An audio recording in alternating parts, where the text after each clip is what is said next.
2026. Dear LA City Council President Marquise Harris Dawson, on behalf of a coalition of businesses and residents that constitute the Crenshaw Corridor community, we write to request that a concrete timeline and resources for fully completing Destination Crenshaw within a year be developed and announced. A year is the outside time it should take. We hope and expect that it can be finished considerably sooner. We also request the immediate establishment of a business interruption relief fund for the merchants, entrepreneurs, churches, and property owners who have borne the disproportionate economic burden of the prolonged delays associated with the Destination Crenshaw project, and a resident relief fund for the residents of the corridor who have been most adversely affected by the prolonged construction and delays associated with this unfinished development.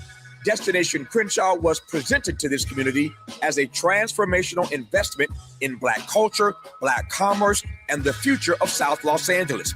It has now been 6 years since the project broke ground and over 2 years since the promised completion date.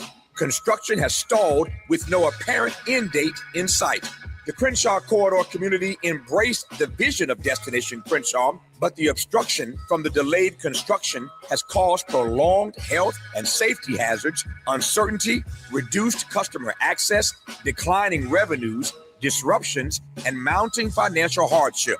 A broad spectrum of the community expressed their frustration over these delays and the impact they have had on the community at a standing room only July 30th town hall at Bethesda Temple Church, widely covered by the media, including ABC, CBS, Fox, and NBC.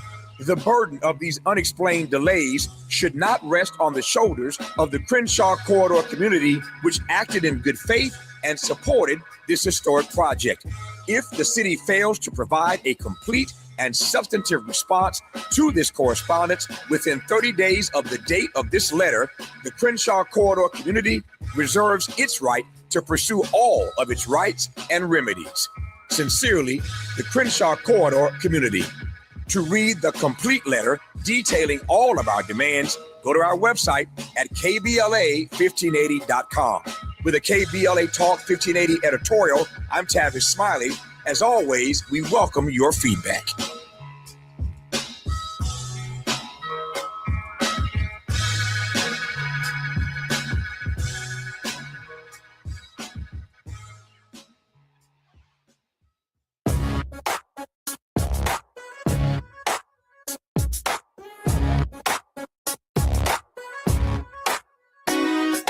Jesse Jackson Jr. Show.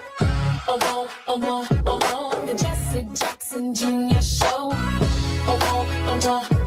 The Jesse Jackson Jr. Show. The Jesse Jackson Jr. Show. Come on and talk with me. Come on and listen to me. Come on and talk with me.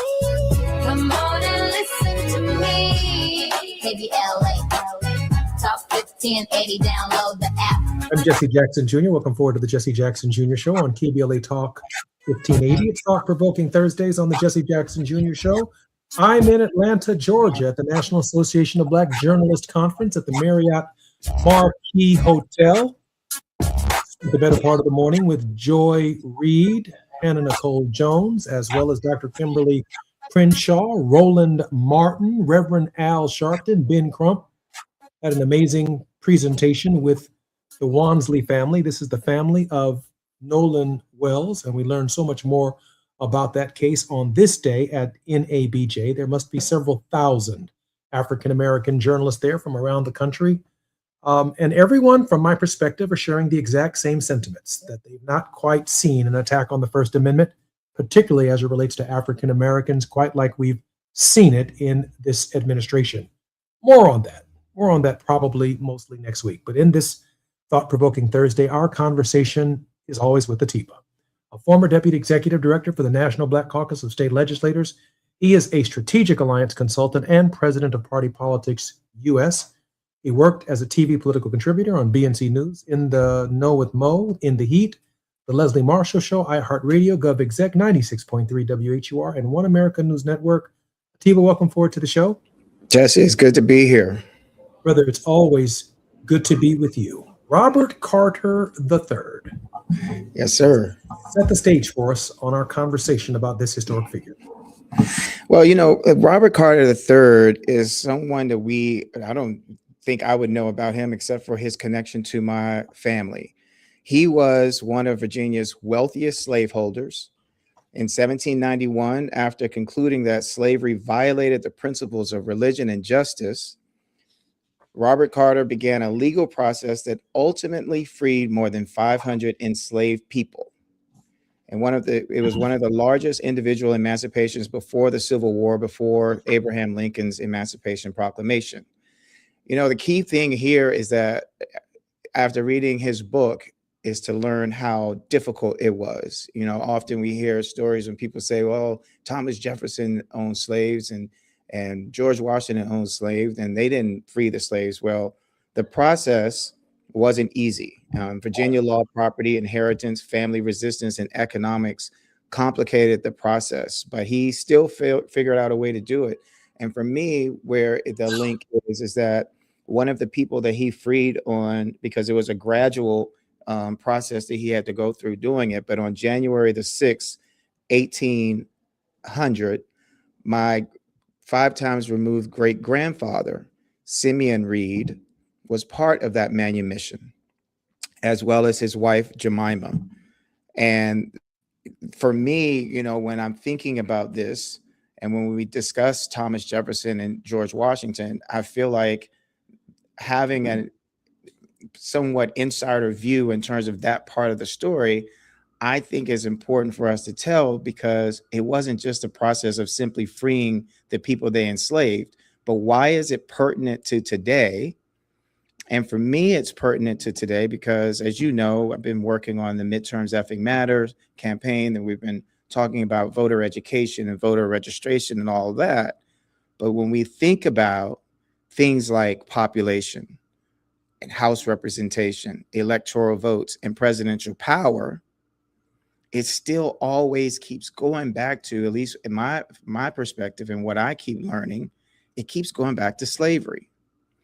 And without having these type of discussions, I think that it makes it more difficult for us to understand how to combat things like things like you've been talking about so eloquently and so amazingly about redistricting. And why I see that this matters today is the 3/5 compromise. Some of us may remember learning about that in high school. While it's gone and slavery was abolished, America is still debating the relationship between population, representation, and power. And how do we do that?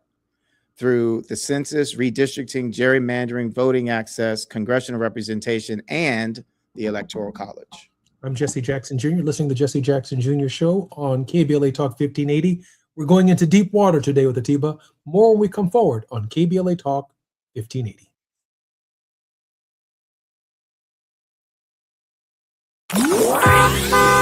It's afternoon drive time with Jesse Jackson Jr.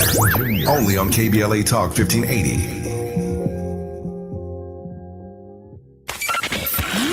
Just in case you missed our Procrastination Crenshaw Town Hall. I actually live on this block, and it has affected my life because I'm a knock nurse. We have everyone coming over here that's on meth, drugs, and everything. I've called multiple times to Los Angeles County about, once you leave out of here, you will see once you go down to this stop sign, it's pitch black. There's no lights over here. No lights? No lights on this side or that side. You have people with mental issues throwing these gates to Crenshaw. Children don't like to come outside anymore on their scooters, their bikes, their helmets, and they're speeding up and down. No regards to life at all. Like I said, I leave out of work. I'm a traveling nurse, so I take my contracts in Los Angeles County, but I may have to go to Montebello. I may have to go to Van Nuys. I leave out at 9:45 sometimes sooner, and it's someone breaking into our mailboxes, because they're breaking into our mailboxes. So now the mail's not coming. Yeah, breaking your windows in your vehicles, and it's just really sad. Holding them accountable. We're KBLA Talk 1580.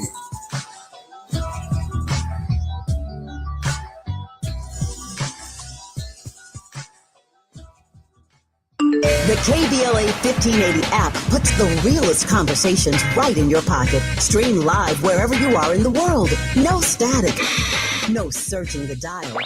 A crystal clear connection 24/7, exactly when you want it. We recommend that you keep automatic updates enabled. Set it and forget it. So the app stays up to date with store requirements, bug fixes, and new features as we roll them out.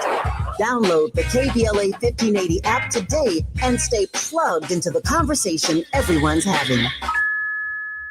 Onyx, I keep having stomach issues. Please make me a doctor's appointment. Okay, are you suffering from diarrhea, bloating, gas, or oily stools? If so, you may want to ask your doctor if it could actually be a problem with your pancreas, called exocrine pancreatic insufficiency, or EPI. My pancreas? How is EPI treated? A prescription medicine like Creon, pancrelipase, is used to treat people who can't digest food normally because their pancreas doesn't make enough enzymes. Creon is the #1 prescribed treatment for EPI. Creon may increase your chance of fibrosing colonopathy, a rare bowel disorder. Tell your doctor if you have a history of intestinal blockage or scarring or thickening of your bowel wall, if you are allergic to pork, or if you have gout, kidney problems, or worsening of painful swollen joints. Call your doctor if you have any unusual or severe gastrointestinal symptoms or allergic reactions. Take Creon as directed by your doctor, and always with food. Do not chew capsules, as this may cause mouth irritation. Other side effects may include blood sugar changes, gas, dizziness, sore throat, and cough. These are not all the side effects of Creon. You can learn more at 1-800-633-9110. Before your appointment, visit creoninfo.com. That's CREON info.com.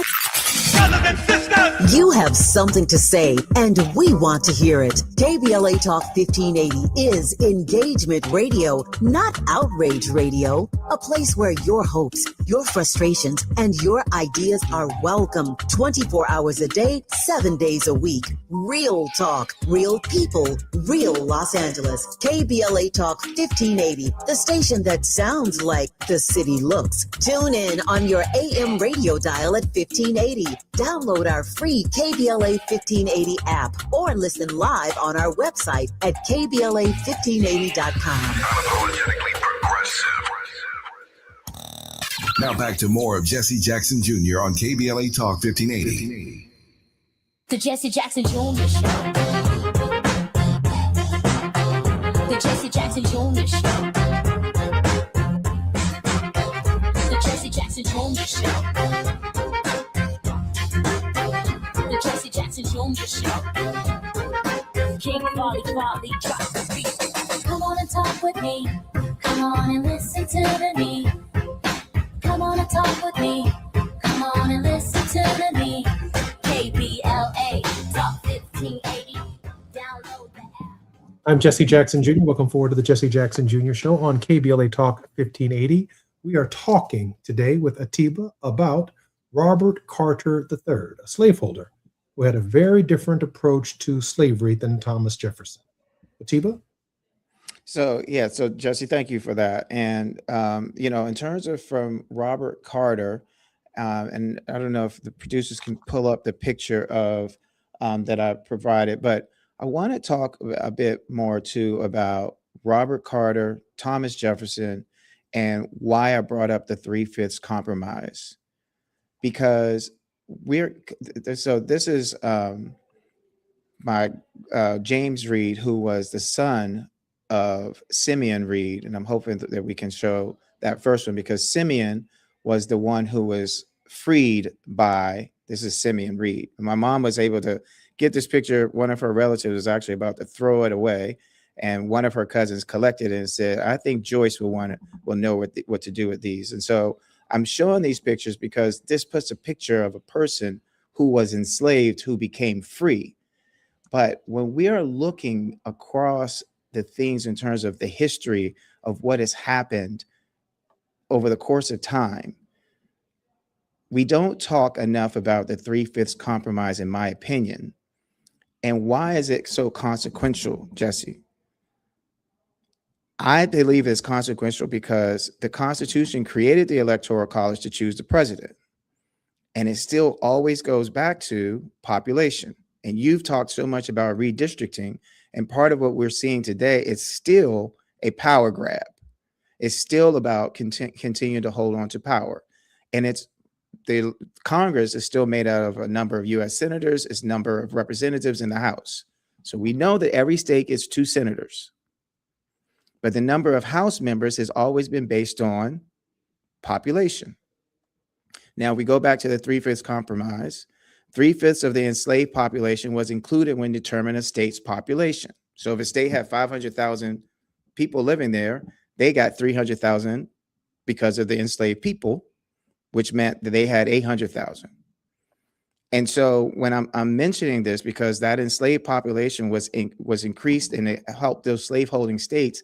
And if you go back to Thomas Jefferson's election in 1800,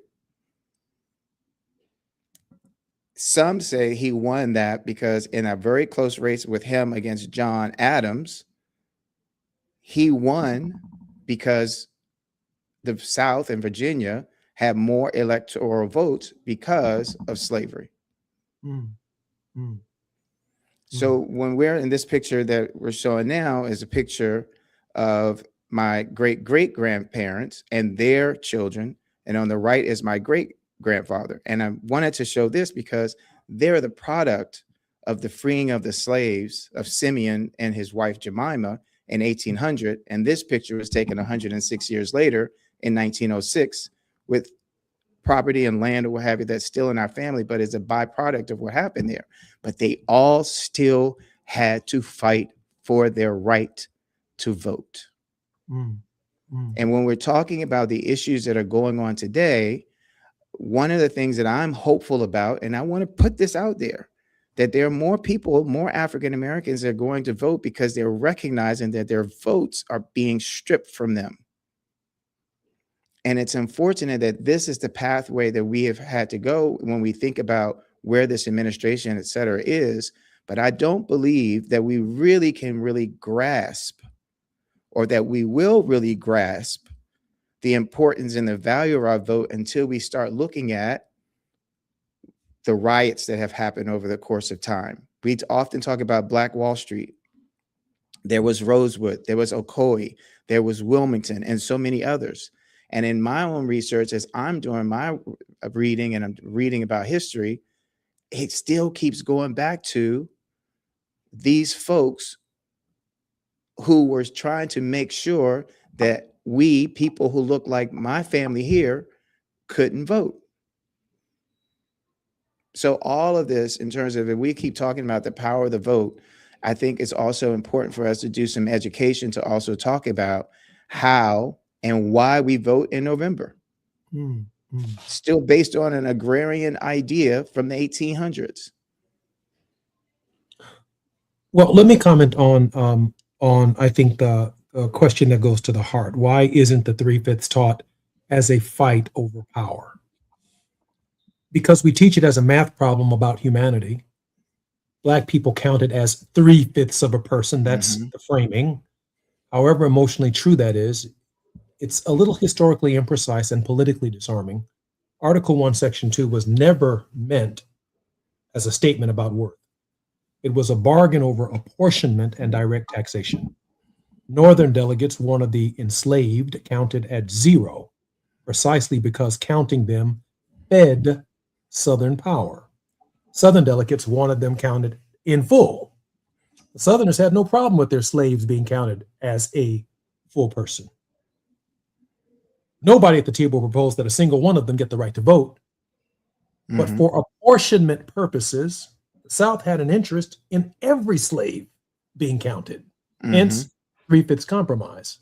Of course, again, the Northern delegates wanted the enslaved counted at 0, precisely because counting them gave the South more congressmen and it gave them more mathematic numbers in the Congress and in the Senate.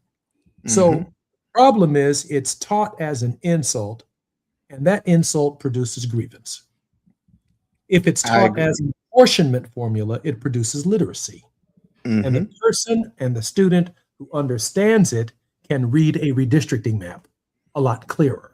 There you go. They understand the question, they can read a redistricting map clearer. They then understand Robinson versus Calais differently, because we have to draw the lines in such a way as to give us our own voices on the floor of the Congress, because the history of the northern states, Constitutional Convention, wanting slaves to not be counted at all, and Southerners saying, because we want more power in Washington, we want them counted as a full person. But I tell you what, here's the compromise. We'll let you have 3/5 of a person. That becomes the compromise. It's not often associated with the North, but that's the reality. The South had no problem. They weren't going to give them the right to vote, but they wanted their fair share of federal taxes. They wanted their fair share of federal money, and they had to come up with a lot of people really quickly in order to get their fair share, given the industrial nature of the North. So the compromise, rather than a full person, but not an American citizen, the Southerners had no problem with counting slaves for that purpose. It would be the North that says, no, don't count them at all. You get less political power. You get less political representation in the Congress. The compromise, 3/5. We see that, and it's taught to us as an insult, and it produces grievance, understandably. But what it really is it's an apportionment formula. It produces literacy if it's taught right, and you understand exactly why you should be defending the Voting Rights Act of 1965.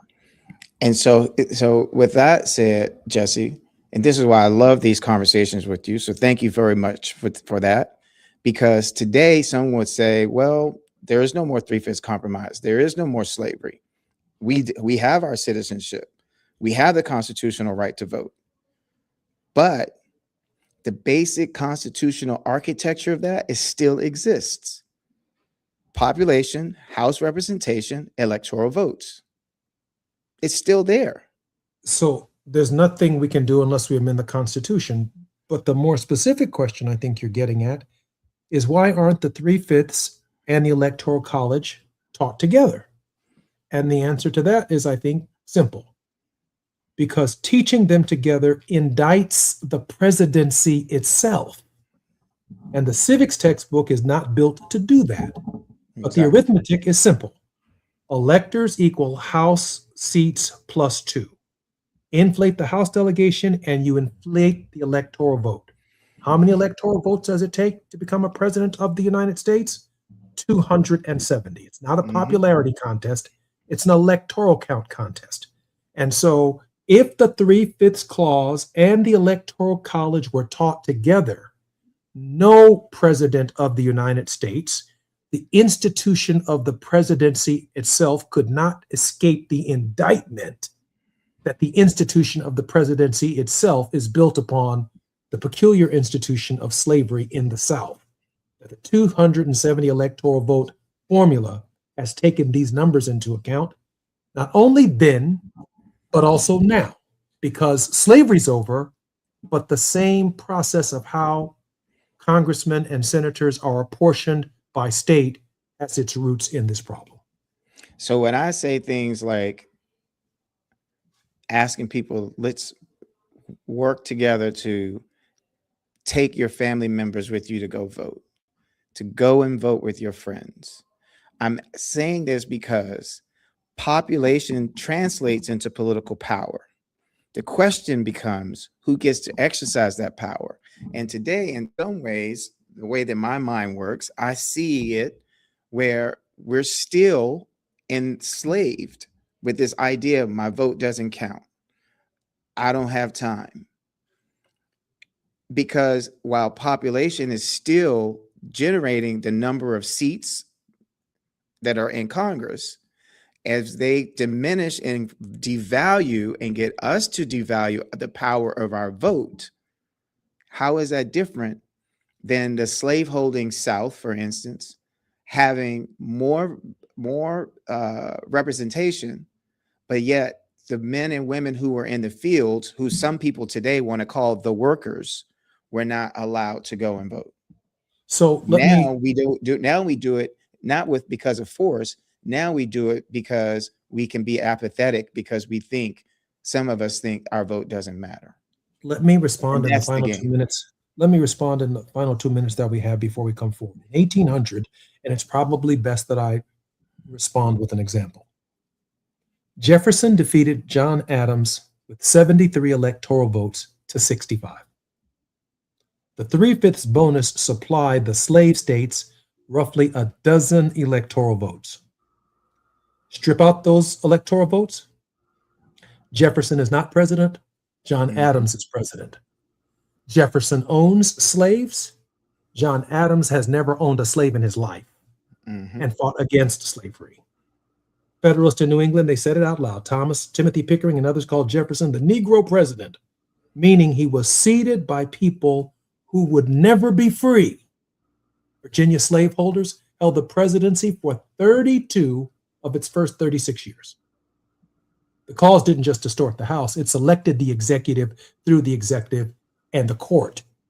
And therefore, in the earliest elections within the Republic, you can see that electoral votes handed presidents the presidency of the United States. And that's true today, because you can win the popular vote with a handful of swing states and blue states in the North. But if you're not campaigning in Georgia, if you're not working your behind off in Florida, if you're not working in South Carolina and trying to turn a purple state or red state like North Carolina purple, you might not get to 270 under the same formula that was structured in the Electoral College. I know I've got about 30 seconds before I come forward, but I got to say this. And that leads me to a press conference I observed today with Reverend Al Sharpton and Benjamin Crump in Mississippi. If white Mississippians who are concerned about the death of Nolan Wells And they themselves understand Mississippi justice better than any other group of people. And they are people of goodwill, people who don't have a problem and want their children to have a great time on July 4th and come back home. If they join African Americans in the November election, we can regain control of the Congress of the United States. And by regaining control of the Congress of the United States, we can issue subpoenas from Congress to hold people in Mississippi who may be, we don't know, obstructing a death investigation on federal land with Hakeem Jeffries as Speaker of the House. These are all factors that are at play just in the Nolan Wells case, because the political consequences for that case will manifest themselves in less than 90 days. I'm Jesse Jackson Jr. You're listening to the Jesse Jackson Jr. Show on KBLA Talk 1580. More conversation with Atiba when we come forward. It's afternoon drive time with Jesse Jackson Jr. Only on KBLA Talk 1580.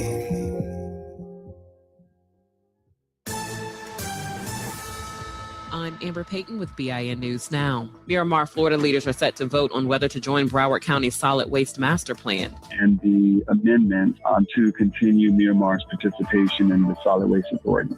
Black Mayor Wayne Messam supports opting in, saying it could strengthen the city's effort to block a proposed incinerator at the West landfill.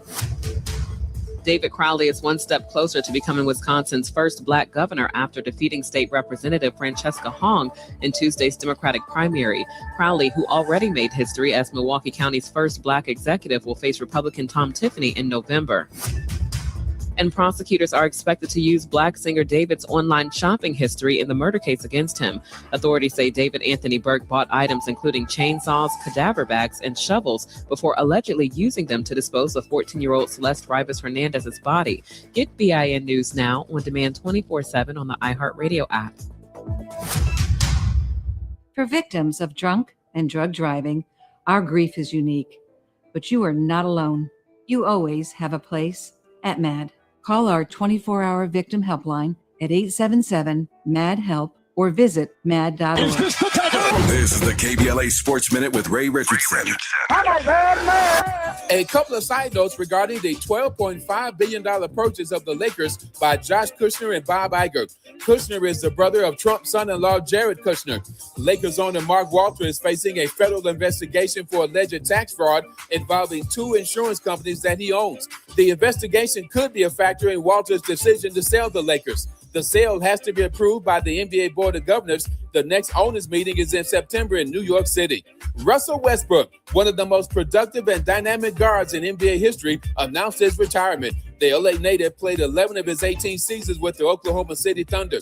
Westbrook was a 9-time All-Star and holds the record for most career triple-doubles with 209. He also has the single-season record for triple-doubles with 42 in 2016 and 17, the year he was voted MVP. Westbrook will be a first-ballot Hall of Famer in 2031.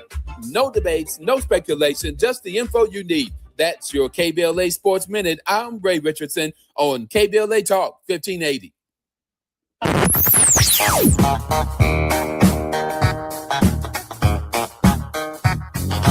This is KBLA Talk 1580. Talk radio. That's music to your ears. We're unapologetically progressive. KBLA Talk 1580. We've got a lot to talk about. Hi, I'm Zoe Williams, a.k.a. the voice of reason, encouraging you to join me weekdays from 7 to 9 p.m. for the world's most intriguing relationship radio roundtable. Every night, I facilitate and encourage our loyal listeners to participate in the most engaging relationship discussions you'll hear anywhere. So make it a point to rendezvous with me, Zoe Williams, the voice of reason, Monday through Friday, 7 to 9 p.m. Pacific Standard Time. Trust me, your relationships will never be the same. The VOR is on fire tonight. Unapologetically progressive. KBLA Talk 1580. We've got your black. Ready for a weekend reset? Walk it out with me, Gina A. Towns, the artist formerly known as Gina Darby, on Reflectivity Beyond Black and White, as we seek peace, understanding, and healing beyond surface level perspectives, where reflectivity becomes our inner power and resilience to transform our lives and our communities no matter what. Meet me and my crazy cool guests. Join the Reflectivity family movement as we make sense of it all. Every bit, every morsel. We're going to nourish the mind, body, and soul unapologetically right here on KBLA Talk 1580. Every Saturday, 2 and 8 p.m. on the West Coast, 4 and 10 in the Midwest, and 5 and 11 on the East Coast. It's time for Reflectivity Beyond Black and White. It's not only hot, it's sizzling, and we're cooking.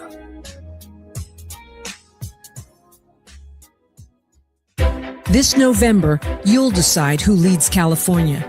So shouldn't you hear directly from the people asking for your vote?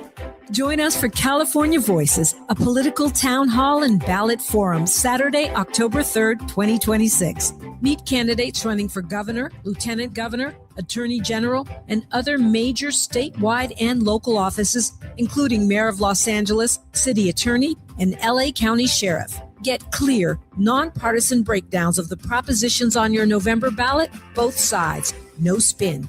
And ask your questions directly, in real conversation, face to face. California Voices is brought to you by KBLA Talk 1580 and the Empowerment Congress, giving you the information you need before you vote.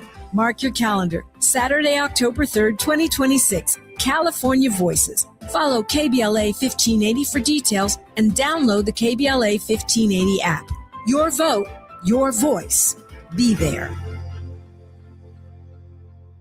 Roger and Tracy saved over $18,400. Cynthia was recovering from a family tragedy and saved over $10,300. If you are drowning in debt, then call Debt Blue. Debt Blue is a professional debt negotiation firm with over 20 years of experience helping people pay back a fraction of what they owe. Learn how to cut your debt up to half or maybe more. Be debt-free in 24 to 48 months, even with bad credit. With an A+ rating from the BBB, you can rest easy knowing Debt Blue is going to deliver guaranteed debt reduction. Debt Blue offers a success guarantee. You pay nothing unless your debt is reduced or completely resolved. That's right. You save money or it's free. Call now for significant debt relief and a free consultation. 800-200-8879. That's 800-200-8879. You don't have to declare bankruptcy. This program works if you owe $10,000, $20,000, or even $100,000 in debt. Call for your free consultation today. 800-200-8879. That's 800-200-8879. You're listening to Jesse Jackson Jr. on KBLA Talk 1580. The Jesse Jackson Jr. Show. The Jesse Jackson Jr. Show. The Jesse Jackson Jr. Show. The Jesse Jackson Jr. Show. King Volley, drop the beat. Come on and talk with me. Come on and listen to me. Come on and talk with me. Come on and listen to me. KBLA Talk 1580. Download the app. I'm Jesse Jackson Jr. Welcome forward to the Jesse Jackson Jr. Show on KBLA Talk 1580. It's Thought-Provoking Thursday, and therefore we are in conversation with Atiba, former Deputy Executive Director for the National Black Caucus of State Legislators, Strategic Alliance Consultant, President of Party Politics US, and he's working his tail off to let people know that midterms effing matter, that our vote does matter, and we have to participate in the process. And listen, we'll go all the way back to 3/5 clause. We will go back to 1619. We will go back to Timbuktu to help change your thinking about why you need to be present in 2026 at the poll. We're going to go back and grab every argument we can find that a Negro can use as justification for not voting and do our very best to give them an answer. Atiba, welcome forward to the show. Thank you, Jesse. It's good to be Appreciate here. you, brother. Where are we now in our conversation? So, let's talk about representation. I'm laughing because you said Timbuktu. Just a quick sidebar. My father, we lived in West Africa for 2 years when I was a kid. And my father drove from Bamako, Mali to Timbuktu and rolled his Land Rover that he was in, rolled over a thorn bush that was, imagine a thorn bush in the desert that had to be so strong that it could puncture one of those old school Land Rovers, and he took sand that still sits on my parents' mantelpiece from Timbuktu. So whenever somebody I hear Timbuktu, I think about the sand that almost 50 years later is sitting on top of the mantle of my parents' home. That, and the product, you could think about a whole lot of things that it could have happened in the desert. But I mentioned that too, because the road, Stony, the road we trod, bitter the chastening rod. Last week, I believe you were talking about the Black national anthem, Lift Every Voice and Sing. And when I think about the road that we have taken to get to this place of voting, and I think about the conversations that I had with the late, great Congressman John Lewis, and then I'm looking at my own family history, I cannot be quiet about the idea and the fact that numbers matter. Every 10 years, and I've worked on the census. I remember years ago working on the census, and the census comes down to numbers, comes down to representation, congressional apportionment, redistricting. You've been talking so well about gerrymandering and the Voting Rights Act. I'm mentioning now the Electoral College because all of this continues to translate to, in my opinion, how, because of the trauma of our past, too often we are letting go of our power because we haven't been taught the 3/5 compromise. We haven't been taught about how representative government works in this. And so how does this relate to Tuesday, November 3rd, 2026? In an election where we're not electing a president, but what we are doing is electing the entire House of Representatives and about 1/3 of the United States Senate. But that's not all. There are those down ballot races. I mean, you mentioned Nolan Wells and you mentioned his family, and there have been countless people who continue to send me, and it's unfortunate, like when I keep hearing these stories about lynchings, people hanging from trees, their family members saying there's no way that they did that. Well, if you go and vote on your ballots, in some of your areas, it's going to be city council, mayor, sheriff, judges, and your votes, your power of your vote can help to determine which way and which direction your city, your state, and this country goes in the next 2 years.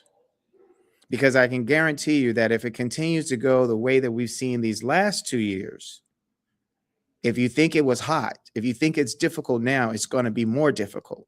And the only way that we're going to get out of this is if we find ways not just to think about our community, but to think about America as a whole and how we fit into that. So, our votes determine the future. I released a report on my Facebook page today called The Pattern. The Pattern. It is a 21-page indictment on the pattern that Donald Trump has used to disenfranchise voters, starting with the looking for 11,780 votes. It's 21 pages. It's right there. Please share it on my Facebook page. Just go down a few posts because I posted on top of it, and people will find it. And there is a pattern, and I'm going to opine on it next week because I think we need to understand the pattern going into November. So if I can frame the question a little tighter, are we still asking who gets counted, represented, and empowered? We are asking it in the same order with the same instruments, and the clearest living descendant of the 3/5 principle is prison gerrymandering. Mm-hmm. Incarcerated people are counted by census where they are held, not where they are from. And in most states, they cannot vote there. Their bodies build state representative districts. Can I ask you a quick question? Sure. Do they do the same thing with college students? Because there's some states that make it difficult for college students to vote. Increasingly, we have seen some states push back on in-state residents and college students on campuses, including but not limited to, there are nearly 20,000 people, for example, students at North Carolina A&T State University. All of them are of the age to vote. And the city of Greensboro has been resistant to allow them to have a polling place on campus. 20,000 students. In some local elections, including the mayoral election, that's the balance. And some of those students who would be voting locally, if they registered locally, would be from New York. They'd be from Florida. They'd be from Atlanta, Georgia. They'd be from Washington. We had a Washington, D.C. crew at A&T when I was there. So the Washington, D.C. crew is still there. The Baltimore crew, the New York crew, they all still there at A&T. And one of my challenges as a student leader when I was in college between 84 and 87 was to get the students, and everyone who can hear my voice right now, to get students who are now going back to college this week. I'm dropping my son off on Monday, Morehouse College, going back to school this week, to get them to register in their dorm, to register where they live, and according to the Voting Rights Act, according to the standard voting procedures in this country, you live wherever you spent the last 3 nights in a row, to register and vote on those college campuses, in part because you're not going back to New York to vote. You're not going back to Atlanta to vote. You're not going to at DC or to New York to vote. Negro, you live in Cooper Hall. That's your mama done got rid of you. Your daddy done put you out. You are in college now. You registered to vote where you spent the last 3 nights in a row, and the only address you got is the dorm that you're in. And if they register at A&T or at Central or at Howard University, you end up with a very large voting block that can determine the outcome of state elections. And the HBCUs really provide that major function. Reverend Jackson saw that in 1984 and 1988. But I want to go back to this prison thing for just a moment, if I might. So because prisoners in rural prisons are counted for where they live. Oh, I guess I've run out of time. I'm Jesse Jackson. You're listening to the Jesse Jackson Jr. Show on KBLA Talk 1580. When we come forward, more conversation with Atiba. Sorry about that.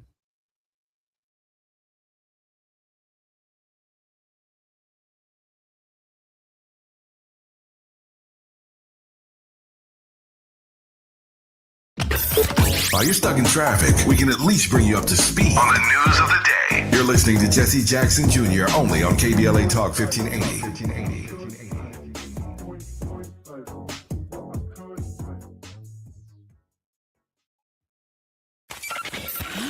Just in case you missed our Procrastination Crenshaw Town Hall. I heard that this brother is MIA, but I don't know if I'm saying his name right. Marquise Dawson. It's his district. He has an office in the back of Crenshaw Destination. I have not seen this brother one time in my life. On TV, yes. Newspapers, yes. And all that other stuff. But to come across the street and talk to people, or even next door to talk to people, I haven't seen this brother ever. The people who are doing the construction, and my count is 21 months. You'll let me know if I'm wrong or how long it's been abandoned. I'm calling it abandoned construction. And I've emailed a lot of people from the city, and they always gave me a date that it'll be done this day, it'll be done that day. But next door to us is the people who actually are doing the construction. Those are my next door neighbors. That's how I know what's going on. They haven't been there for 21 months. Not letting them get away with anything.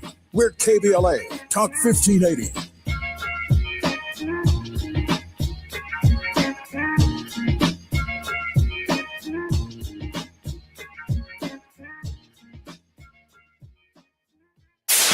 KBLA Talk 1580. We've got a lot to talk about.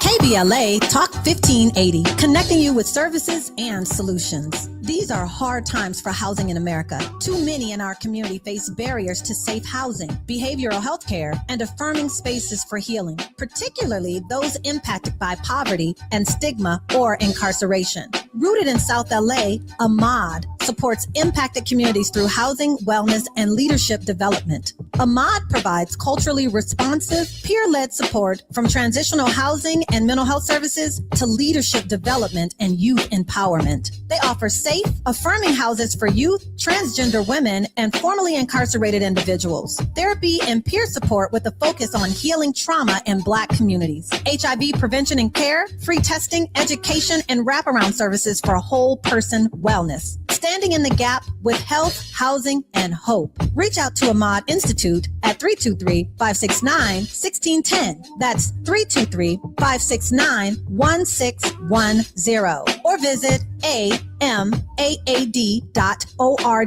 This is a community call to action from KBLA Talk 1580.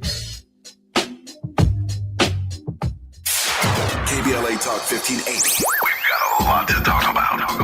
KBLA Talk 1580 joins you in standing for voting rights. The midterm election campaign season is here now. The 2028 presidential election is right around the corner. When We All Vote is a leading national nonpartisan initiative on a mission to change the culture around voting and to increase participation in each and every election by helping to close the race and age gap. Created by Michelle Obama, When We All Vote brings together individuals, institutions, brands, and organizations to register new voters across the country and advance civic education for the entire family and voters of every age to build an informed and engaged electorate for today and generations to come. When We All Vote empowers their supporters and volunteers to take action through voting, advocating for their rights, and holding their elected officials accountable. It's all in for 2026 and 2028. Please visit whenweallvote.org to stand up for your rights, voting rights. This is a community call to action from KBLA Talk 1580. It's never too early to start talking about money in realistic ways with your kids. JP Morgan Chase navigates how to educate your kids now about creating long-lasting, healthy money habits. Whether your kids are in elementary school, high school, or college, now is a great time to start a conversation about ways to create healthy money habits as they grow, ultimately benefiting their financial future. Talking about money in a realistic way to support your kids' lifestyle and dreams, your first banking account geared towards high school or college. It's never too early. Explaining the basics, what you earn and what you spend, building financial confidence starts with getting organized. Learning and practicing vital money skills now will stay with them for life. Tools they will have to stay on top of their finances and achieve their goals. This segment is sponsored by JP Morgan Chase.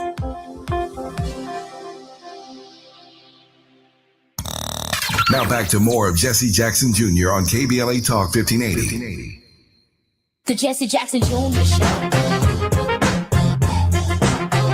The Jesse Jackson Jr. Show. The Jesse Jackson Jr. Show. The Jesse Jackson Jr. Show. King Wally drop the beat. Come on and talk with me. Come on and listen to the me. Come on and talk with me. Come on and listen to the me. KBLA Talk 1580. It's Thought-Provoking Thursday on the Jesse Jackson Jr. Show. I'm Jesse Jackson Jr. and welcome forward to KBLA Talk 1580. We're in conversations with Atiba. In the next hour, Johnny Mack, social entrepreneur and scholar practitioner with an expertise in subject areas of peace, conflict, and social change, will be our guest, our regular contributor. Atiba has brought forward a very thought-provoking conversation about voting, about some of the obstacles that may resist or exist in the recesses of our minds. Something to give up on America one more time. Why we not gonna vote? Why we can't stand the man? Why we can't all this and all that? We're working through every one of them as best we possibly can to give you a little bit of hope and let you know that all is not lost. Atiba, welcome forward to the show. Thanks, Jesse. It's great to be here. Atiba, how can we support your work? So if you go to midtermseffingmatter.com, you can register to vote, check your voting registration status, see what's on your ballot. That's so important. Please know what's on your ballot before you go. Check who the candidates are and make sure that those candidates fit not just D and R, but fit and like that their platforms, what they intend to do are aligned with your values. And you can also find out where your polling place is. Did your polling place change? These are things that are so important.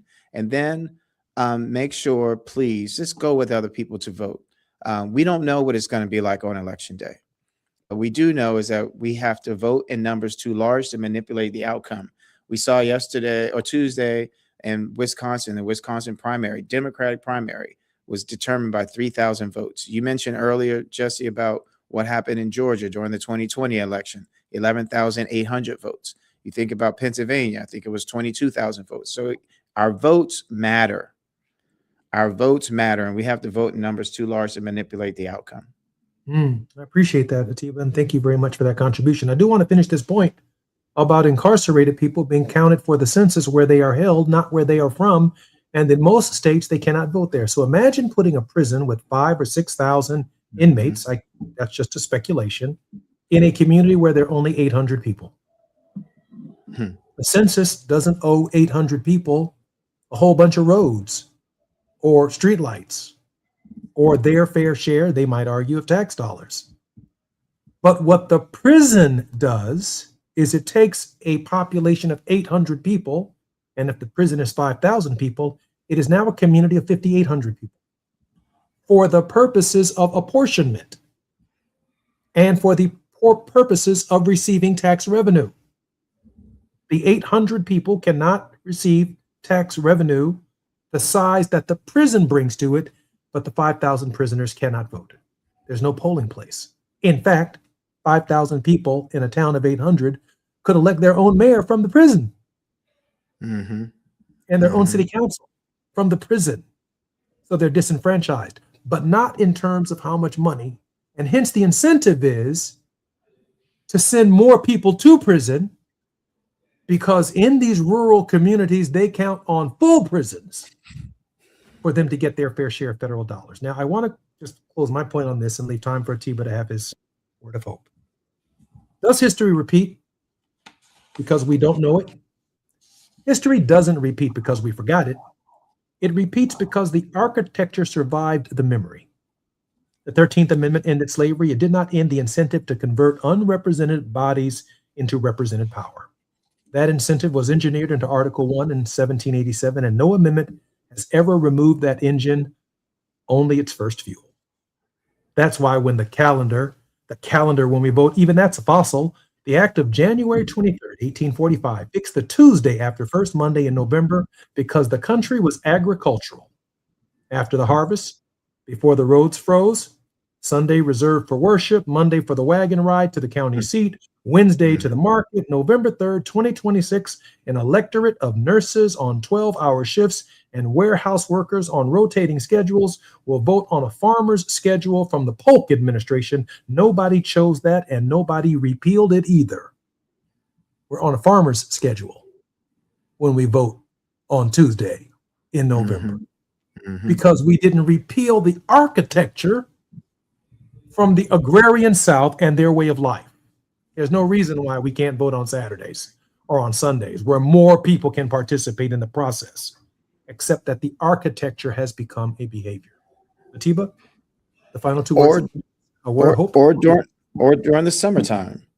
When people have more time, more daylight hours, but all those things. Thank you so much for that, Jesse. And for another, again, hopefully I say this, but I want to say how much I appreciate our conversations every Thursday. And I'm hopeful that what we are doing and what we are saying, that it helps, because there's a lot of fear. There's a lot of people who are worried about, what the future looks like. But let's remember that the history is important, because if we don't know it, it will repeat itself. But history is our past. Our vote is our future. It is how we will determine what happens next. So please go out and vote in numbers too large to manipulate the outcome. I'm Jesse Jackson Jr. We've been in conversation with Atiba on the Jesse Jackson Jr. Show. It's been Thought-Provoking Thursdays, one of our best Thought-Provoking Thursdays, and something that really matters, the franchise and our participation. Don't give up.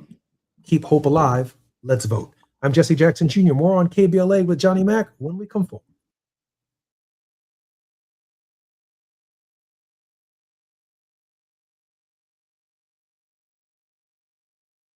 KBLA 1580 Santa Monica. I'm Amber Payton with BIN News Now. Miramar, Florida leaders are set to vote on whether to join Broward County's solid waste master plan. And the amendment to continue Miramar's participation in the Solid Waste Authority. Black Mayor Wayne Messam supports opting in, saying it could strengthen the city's effort to block a proposed incinerator at the West landfill. David Crowley is one step closer to becoming Wisconsin's first Black governor after defeating State Representative Francesca Hong in Tuesday's Democratic primary. Crowley, who already made history as Milwaukee County's first Black executive, will face Republican Tom Tiffany in November. And prosecutors are expected to use Black singer David's online shopping history in the murder case against him. Authorities say David Anthony Burke bought items including chainsaws, cadaver bags, and shovels before allegedly using them to dispose of 14-year-old Celeste Rivas Hernandez's body. Get BIN News Now on demand 24/7 on the iHeartRadio app. For victims of drunk and drug driving, our grief is unique. But you are not alone. You always have a place at MAD. Call our 24-hour victim helpline at 877-MAD-HELP or visit mad.org. This is the KBLA Sports Minute with Ray Richardson.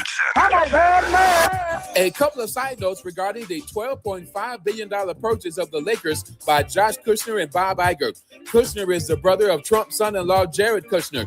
Lakers owner Mark Walter is facing a federal investigation for alleged tax fraud involving two insurance companies that he owns. The investigation could be a factor in Walter's decision to sell the Lakers. The sale has to be approved by the NBA Board of Governors. The next owners meeting is in September in New York City. Russell Westbrook, one of the most productive and dynamic guards in NBA history, announced his retirement. The LA native played 11 of his 18 seasons with the Oklahoma City Thunder. Westbrook was a 9-time All-Star and holds the record for most career triple-doubles with 209. He also has the single-season record for triple-doubles with 42 in 2016 and 17, the year he was voted MVP.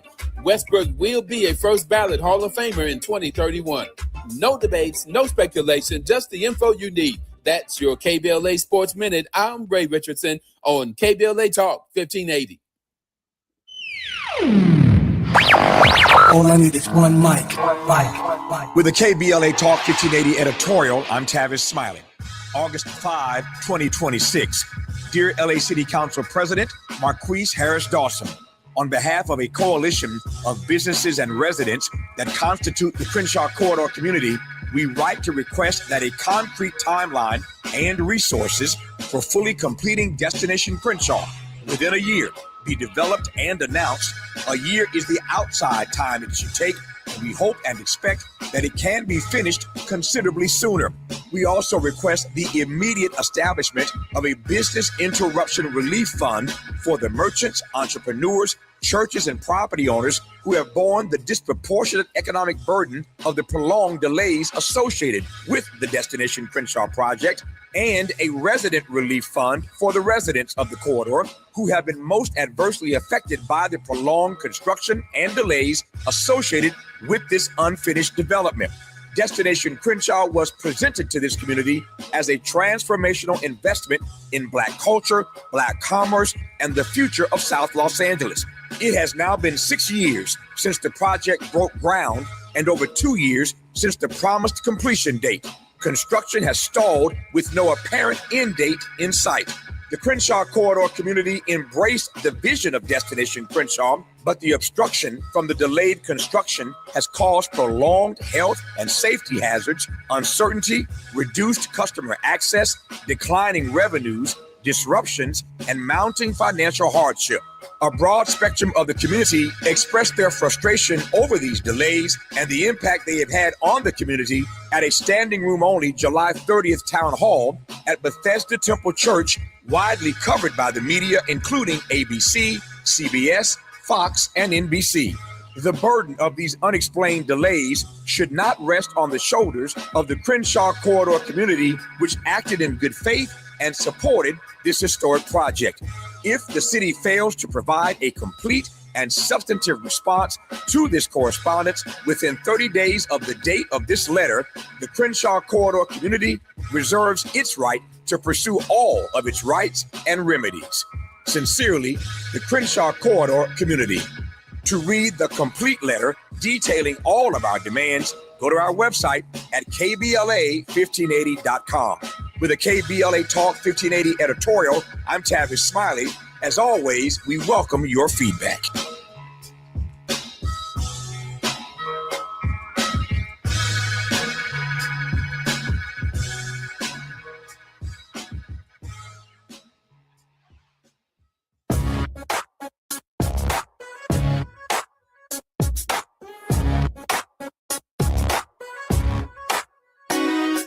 Jesse Jackson Jr. Show. Oh, oh, oh, oh, the Jesse Jackson Jr. Show. Oh, oh, oh, oh, the Jesse Jackson Jr. Show. Oh, oh, oh, oh, the Jesse Jackson Jr. Show. Oh, oh, oh, come on and talk with me. Come on and listen to me. Come on and talk with me. Come on and listen to me. KBLA Talk 1580. Download the app.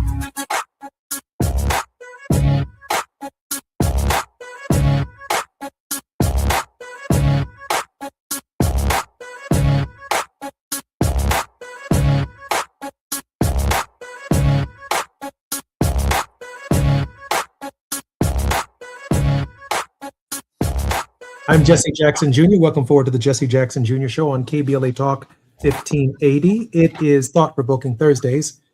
Now we are in the World House. We are moving to the World House with Johnny Mack. Dr. Mack's research includes extensive study of Martin Luther King Jr.'s logic of nonviolence and the U.S. civil rights movement. He explicates Dr. King's logic of nonviolence using King's call to restructure the social edifice, and particularly its triple evils of poverty, racism, and militarism, with a revolution of values that is effected through peaceable power. Dr. Mack, welcome forward Jesse, to the show. Thank you. Johnny, it's always a pleasure to be with you. I want to, since we have just about 4 minutes before we come forward, begin this segment of our show with an arresting little story. Dr. King called it, in the World House chapter of his book, Where Do We Go From Here, Chaos or Community? He reminds us of our familiarity as young people, as children, with an amazing story told by Washington Irving. The story of Rip Van Winkle. And I never really developed an appreciation of that story when I was young. Maybe I wasn't paying attention to the details that Martin Luther King Jr. was able to provide us in his interpretation of the story. But I do believe that without Dr. King's interpretation of the story, almost every single reader of the story has missed something profound, because we are left eternally with the idea that an old man or a medium-aged man went up the hill and fell asleep. He came back down, an old man, and he was confused. Dr. King has some other symbols in the story that matter to this hour's program. Dr. King sets the stage for, I believe it was the American Revolution at the beginning of that chapter. And that Rip Van Winkle had his musket. This matters because Rip Van Winkle was looking for somebody to shoot when he went up that hill and fell into his peaceful slumber. And Rip Van Winkle used to hang around in the local tavern at the bottom of the hill with all of his boys when I guess he had been called to duty along with the other people in the community. When Rip went up the hill to fulfill his responsibility to the militia, that word matters, Rip fell asleep. When Rip woke up 20 years later, he came down the hill. But before he went up the hill, hanging outside of the bar was a picture of King George III. That was the political context that Rip Van Winkle went up the hill. But when he came back down the hill, there was a picture hanging in the same place King George III's picture was hanging, and it was a picture of George Washington.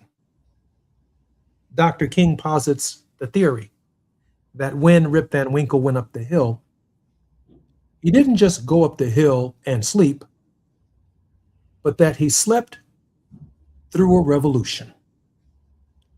That the whole world had changed. We had gone from a monarchy to a republic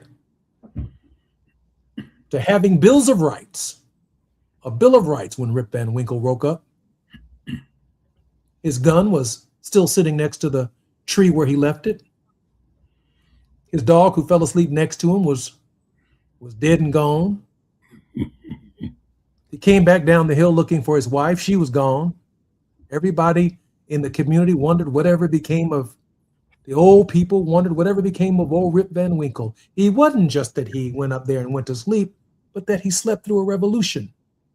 And a revolution, Dr. King argued, that made the case that he did not know where he was. Not only did he not know where he was when he woke up, he did not know who he was when he woke up. I'm Jesse Jackson Jr., listening to the Jesse Jackson Jr. Show on KBLA Talk 1580. We're going to be talking about staying awake through a revolution, not just where you are, but who are you when you wake up in the midst of the turmoil that our nation finds itself in. More on KBLA Talk 1580 when we come back on the Jesse Jackson Jr. Show. It's afternoon drive time with Jesse Jackson Jr. Only on KBLA Talk 1580. Just in case you missed our Procrastination Crenshaw Town Hall. Women's Leadership Project is a Black feminist mentoring, civic engagement, and advocacy program. We have rallied, marched, and disrupted in front of the unaccountable Marquise Harris Dawson's office for several years now. We have gone down to City Council and City Hall and spoken truth to power to try and get resources and protection and funding for Black girls and Black women in this city who are only 4.3% of the population in this community, yet we are disproportionately victimized by sex trafficking, sex violence, domestic violence, and intimate partner violence. We have met numerous times with the unaccountable MIA trifling Marquise and his deputies, and he has turned tail and run. We have tried to meet and give a proposal to Destination Crenshaw to step up and hold space and provide protections for our youth in the Crenshaw district area, because there are no safe youth spaces in City Council District 8 in the Crenshaw corridor. Holding them accountable. We're KBLA Talk 1580.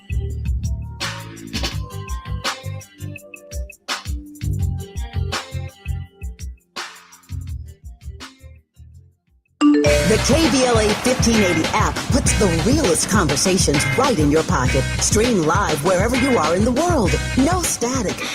No searching the dial. A crystal clear connection 24/7, exactly when you want it. We recommend that you keep automatic updates enabled. Set it and forget it. So the app stays up to date with store requirements, bug fixes, and new features as we roll them out. Download the KBLA 1580 app today and stay plugged into the conversation everyone's having.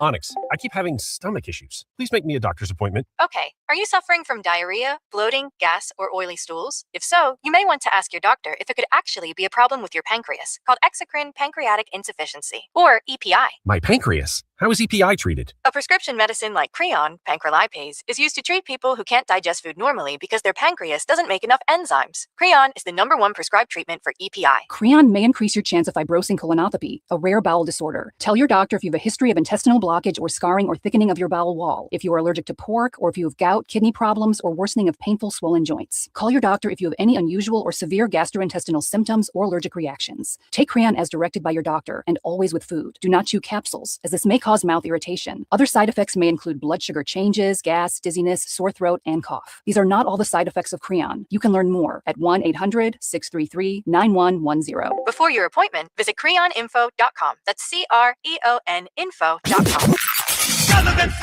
There is no denying that we've always been the conscience of this country. KBLA Talk 1580 is progressive talk radio built for our community, by our community, and with hosts who look like you, live near you, and care about what you care about. 50,000 watts of truth right here in Southern California. KBLA Talk 1580. Listen live on your AM radio dial at 1580 or stream us live on our KBLA1580.com website or on our free KBLA 1580 app. Unapologetically progressive. Now back to more of Jesse Jackson Jr. on KBLA Talk 1580. The Jesse Jackson Jr. Show. The Jesse Jackson Jr. Show. The Jesse Jackson Jr. Show. The Jesse Jackson Jr. Show. King Quality drops the beat. Come on and talk with me. Come on and listen to me. Come on and talk with me.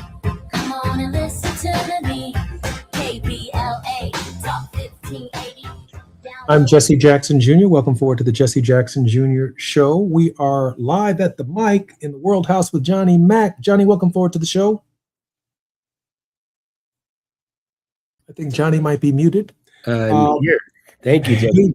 Hey, Johnny, not a problem at all. Johnny, if 20 years ago, when Barack Obama was elected to the United States Senate in 2006, and you felt some kind of joy and excitement about his presidency beginning in 2008, and then you lived through the great glory years, if you will, of Second Reconstruction, all the way to 2016, to January 1st, 2017, when he handed the reins of the administration over to Donald John Trump. In a real sense, if you've slept through the Trump years, the first four years of Biden, and the present regime of Donald John Trump, you've been sleeping through a revolution. Johnny, help us with that. Well, that's the allegory is perfect, Jesse, in the way you framed it as well.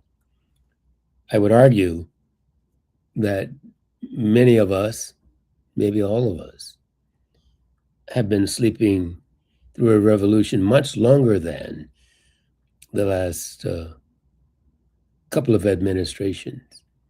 A revolution has taken place, particularly a great revolution has taken place since the death of Martin Luther King Jr.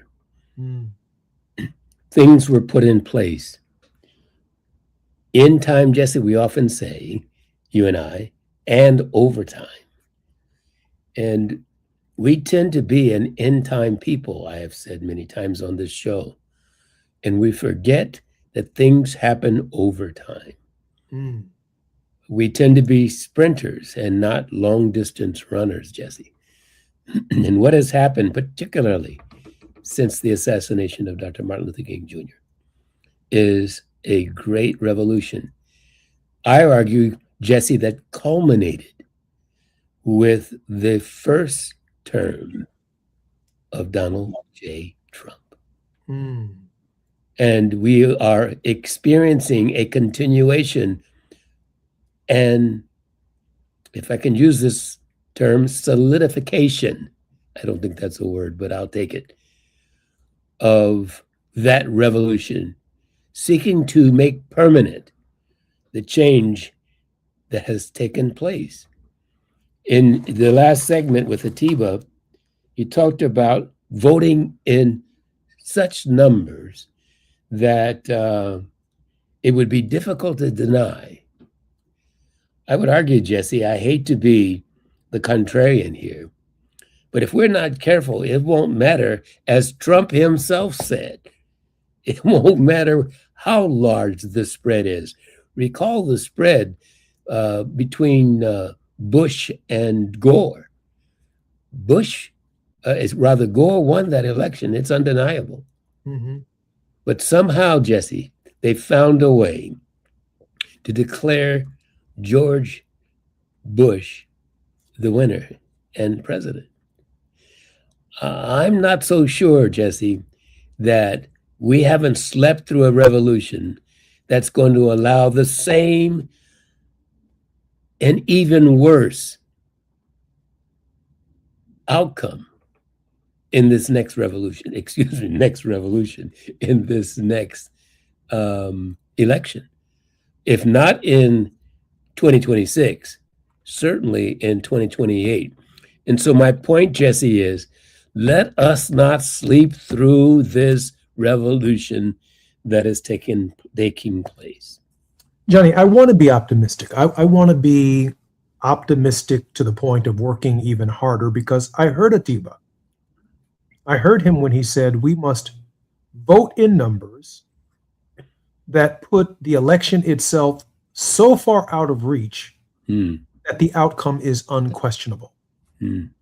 Anything that could lead to a questionable election is certainly fraught for this democracy. And there's much evidence to suggest that is true and that is the case and what we can expect. Next week, I plan to lay out a report that I have completed on the pattern that keeps repeating itself from Donald Trump's attack on democratic systems, democratic processes, democratic norms. And the more you tell the lie, the more you begin to believe the lie and or accept the lie as a new form of normative behavior. It becomes the narrative. It becomes the narrative. And the narrative of we must regain control of Congress is not the same as the narrative that he has been advancing, that democracy itself is fraught with problems. You know, we talk about good trouble, the mantra of John Lewis.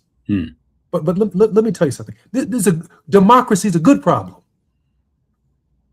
It's not a problem fraught with disasters and illegal outcomes. It's a good problem. It's our problem. My dad told me, he said, Jesse, black people love black people. I said, Dad, man, I'm so depressed. I feel like I've letting black people down. He said, man, listen, all you got to do is ask people for their forgiveness. And even if you got out of your car and scratched your behind on your car door right there at the crack, listen, black people are going to say, man, that's Jesse. Y'all know he's crazy, but he's our friend. We still love him. He belongs to us. That's Jesse. That's our Jesse. That's what I have to laugh at some of my father's humor in this moment, because democracy is our problem. Yes, it is. It ain't perfect. We get some people we don't like and some people we do like, but they ours.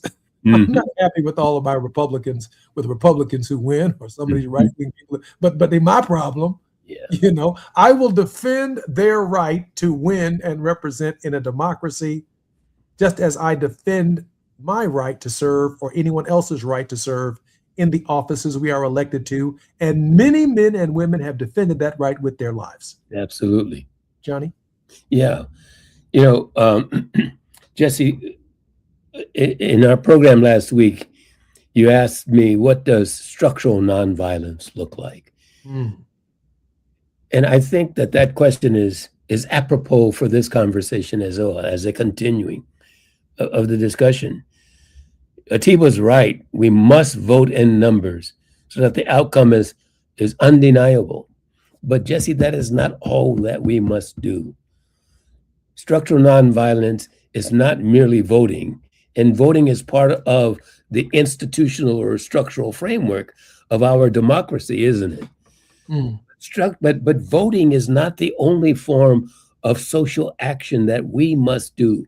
We must institutionally and structurally exercise our rights to the social framework that ensures, that guarantees our franchise, our full participation, including not allowing, stay with me now, including not allowing someone to steal the election. You know, if somebody breaks into your house and steals your stuff because you didn't lock the door, whose fault is that?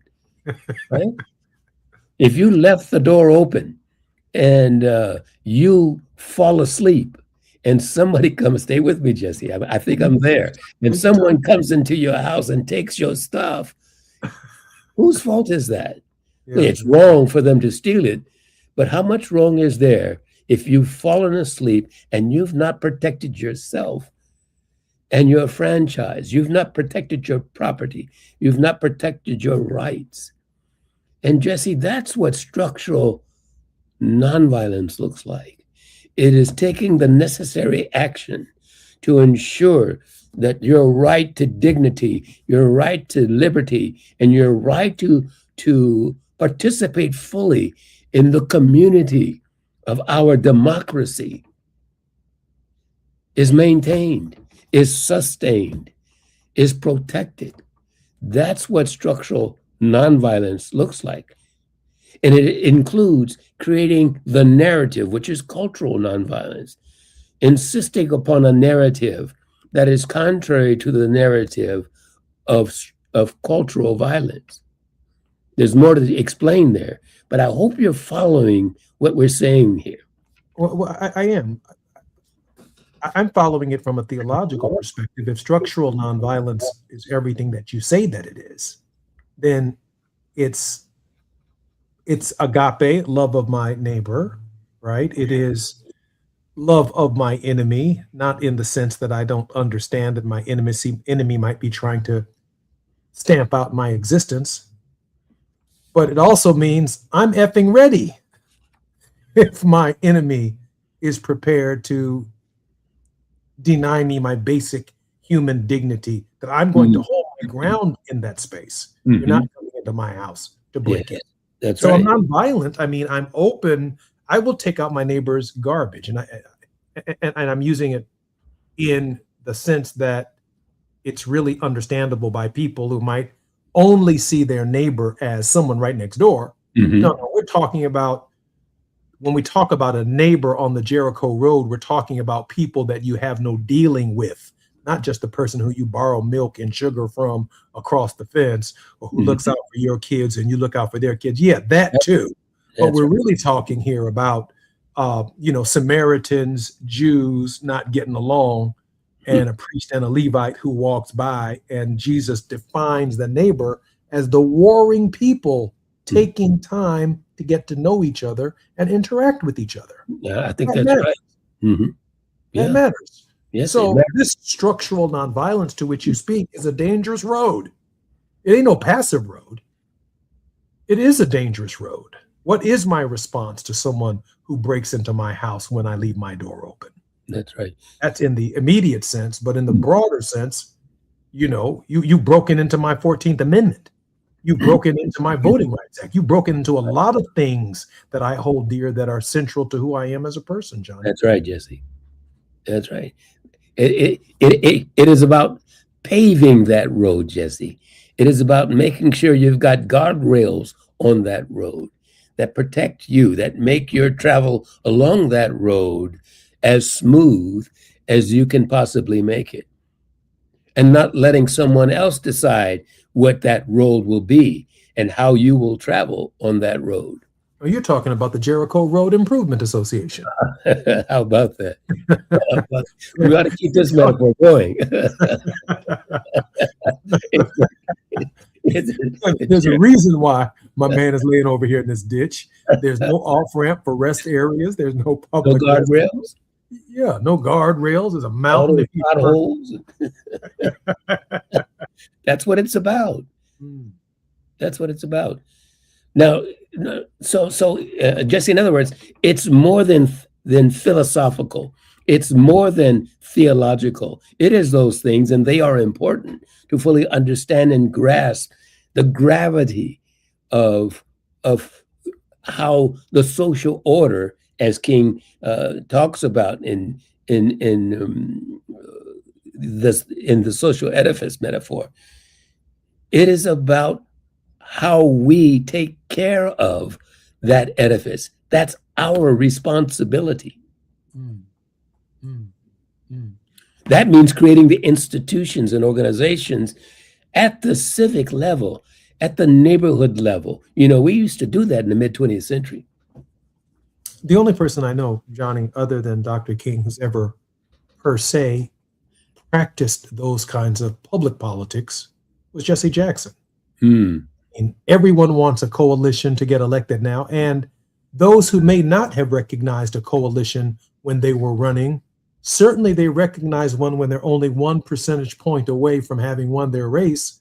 And it is a combination of Blacks and Jews and Muslims and Christians and Native Americans and labor and teachers and students and parents and you name the conundrum. I don't want to call them a conundrum, but the different orientations of what it takes to make a political coalition. That's Jesse Jackson's work. I'm Jesse Jackson. More on KBLA Talk 1580 when we come forward. It's afternoon drive time with Jesse Jackson Jr. Only on KBLA Talk 1580.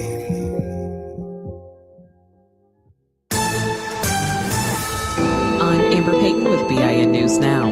Golden, Colorado City Council has fired city manager Scott Bargo following fallout from a racist incident at the city's fire department. What should have happened is what we're seeing happen now. The controversy began after a doll resembling rapper Snoop Dogg was found hanging by its neck at a fire station. Chicago leaders have broken ground on a new shelter for young adults experiencing homelessness. La Casa Norte is transforming the former North Hotel in Humboldt Park into a 40-room facility for people ages 18 to 24, with services aimed at helping them reach long-term housing stability and independence. And Black civil rights attorney Ben Crump is taking legal action against Lyft in 2 separate cases. He filed a $50 million lawsuit for Raleigh mother Diamond Kennedy, who says a driver sexually assaulted her, and plans another suit for the family of a Durham couple killed in a Lyft crash. Get BIN News Now on demand 24/7 on the iHeartRadio app. For victims of drunk and drug driving, our grief is unique. But you are not alone. You always have a place at MAD. Call our 24-hour victim helpline at 877-MAD-HELP or visit mad.org. This is the KBLA Sports Minute with Ray Richardson. A couple of side notes regarding the $12.5 billion purchase of the Lakers by Josh Kushner and Bob Iger. Kushner is the brother of Trump's son-in-law, Jared Kushner. Lakers owner Mark Walter is facing a federal investigation for alleged tax fraud involving 2 insurance companies that he owns. The investigation could be a factor in Walter's decision to sell the Lakers. The sale has to be approved by the NBA Board of Governors. The next owners meeting is in September in New York City. Russell Westbrook, one of the most productive and dynamic guards in NBA history, announced his retirement. The LA native played 11 of his 18 seasons with the Oklahoma City Thunder. Westbrook was a 9-time All-Star and holds the record for most career triple-doubles with 209. He also has the single-season record for triple-doubles with 42 in 2016 and 17, the year he was voted MVP. Westbrook will be a first-ballot Hall of Famer in 2031. No debates, no speculation, just the info you need. That's your KBLA Sports Minute. I'm Ray Richardson on KBLA Talk 1580.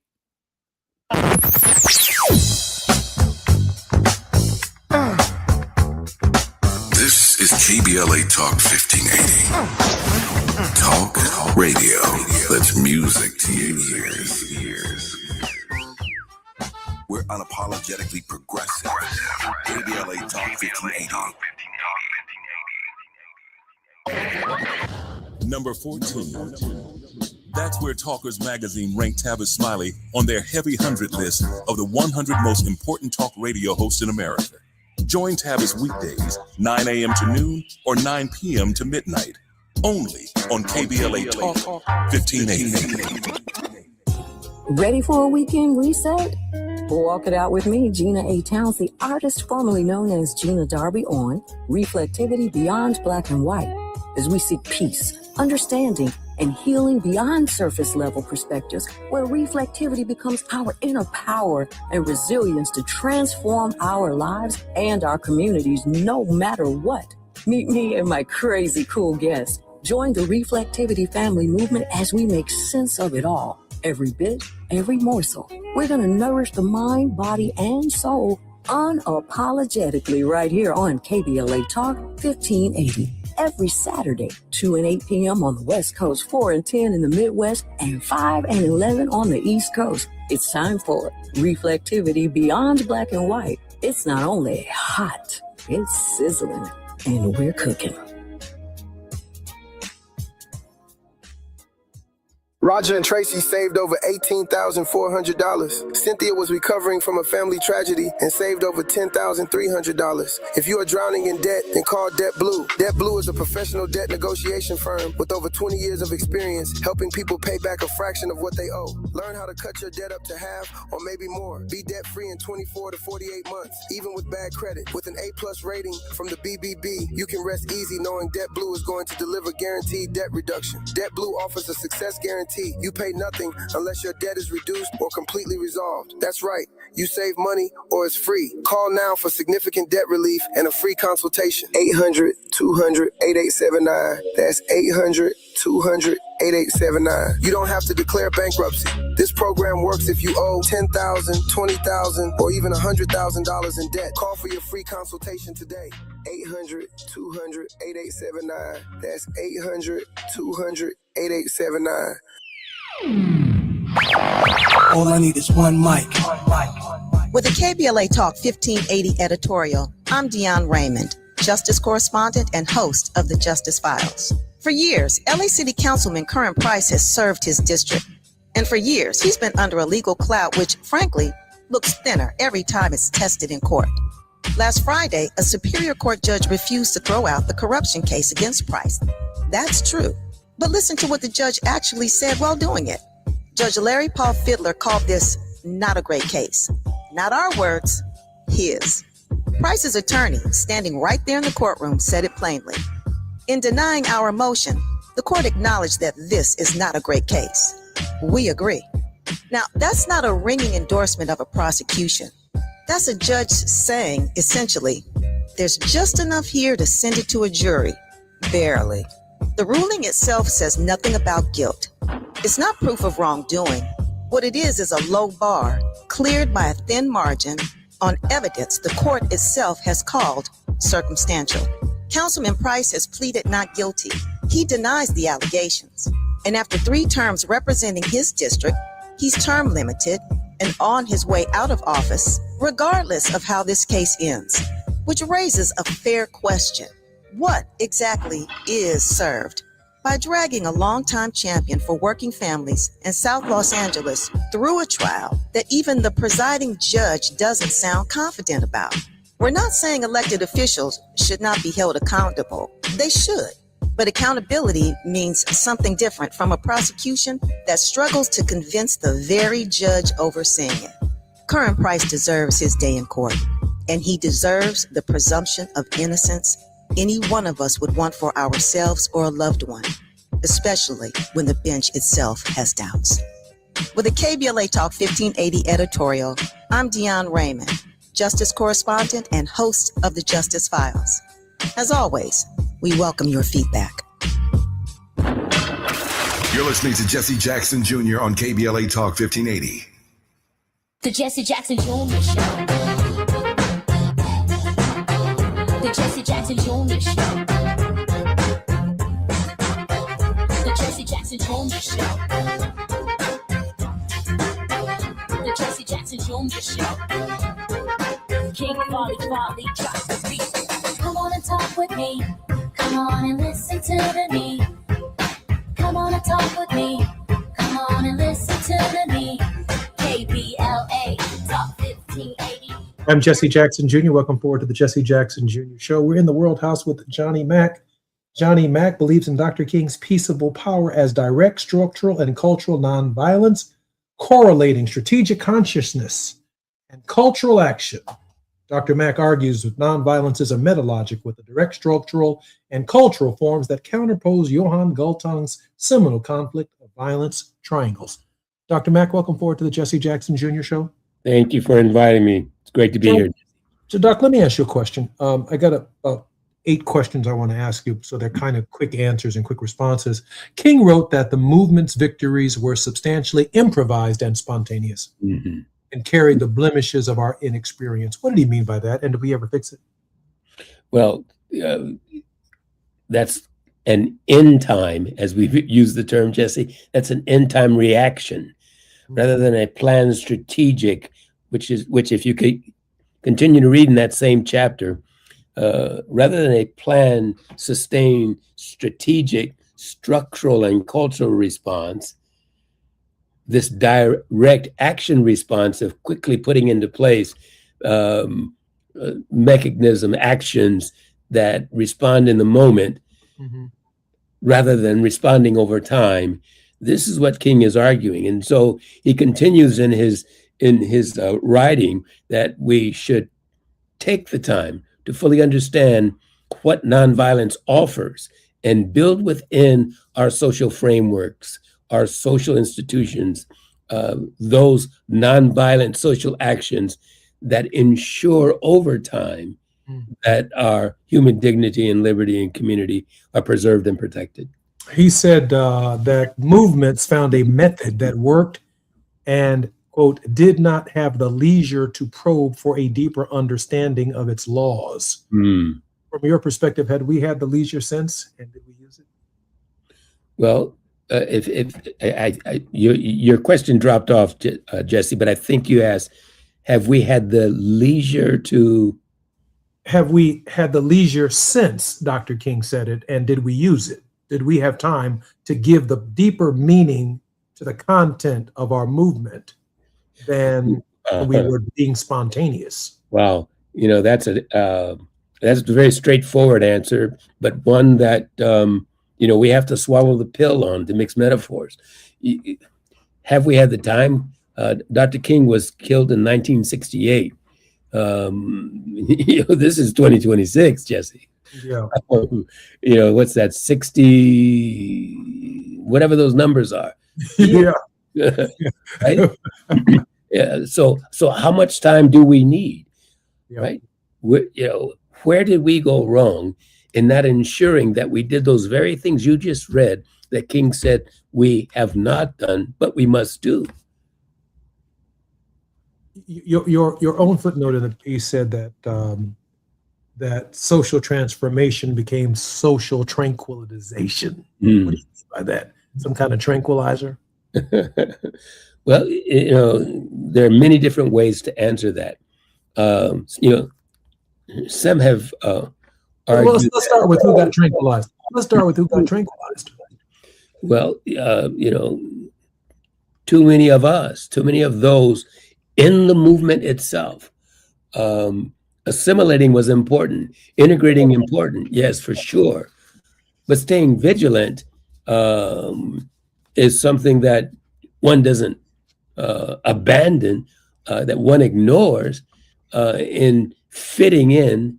But too much of fitting in was accommodating, I think, to be in the middle of, to be accepted, rather than participating in restructuring the systems that actually keep us out. So a change is more than a technical part of the social process. We have to put in place the laws, yes, constitutionally, operationally, but we have to also put in the accountability and the responsibility that does happen every election for sure. But what happens between elections? Do we sit on our laurels? Do we sleep like Rip did between elections?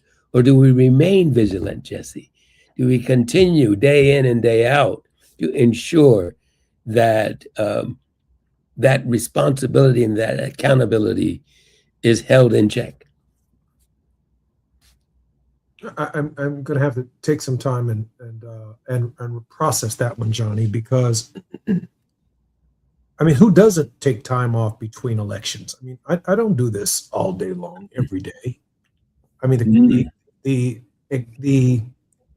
the moment is pregnant with opportunity right now to save the democracy or to lose the democracy. But when you talk about a vigilance beyond election day, it's a lot, Johnny. I mean, it's emotionally, physically taxing on anybody. And I feel like I'm expanding upon the Atiba conversation, where again we're looking at one voter at a time. And I might add, for those of you who are listening to me on the 405, the 101, the 5, the 10, the 118, and the 110, John F. Kennedy won his election in 1960 by less than 1 vote per precinct across the entire nation. I realize some of you all want to speak to a big old rally and move voters that way, but 1 vote per precinct. I don't know how many precincts there are in Los Angeles, but 1 more person has to vote in every precinct in Los Angeles, in the state of California, in the 49 other states other than California. And in 1960, you would have been that 1 person in the precinct who would have elected John F. Kennedy president. Let that sit for a minute. That we're not net fishing here. In fact, I want to make this point because I know we have to come forward. I reflect often as an angler, that's a fisherman, on what it meant for Jesus to cast his net on the other side of the boat. And the disciples had multitudes of fish to bring in net fishing. But then he says, I want to make you fishers of men. And the rest of the Gospels have nothing to do with casting nets. He goes after 1 fish at a time. And that's a bass fisherman, a pole, a worm, a fish hiding under a rock or a brush. It's not as easy as rounding up a bunch of influencers. And it's 1 person at a time. That's the ministry. He went from bass fishing to individual men fishing. And that's the difference. I'm Jesse Jackson Jr. We're in the World House with Johnny Mack. We're going to figure out how to go get these voters. And that's what we're doing, 1 fish at a time. I'm Jesse Jackson Jr. More on KBLA Talk 1580 when we come forward. While you're stuck in traffic, we can at least bring you up to speed on the news of the day. You're listening to Jesse Jackson Jr. only on KBLA Talk 1580.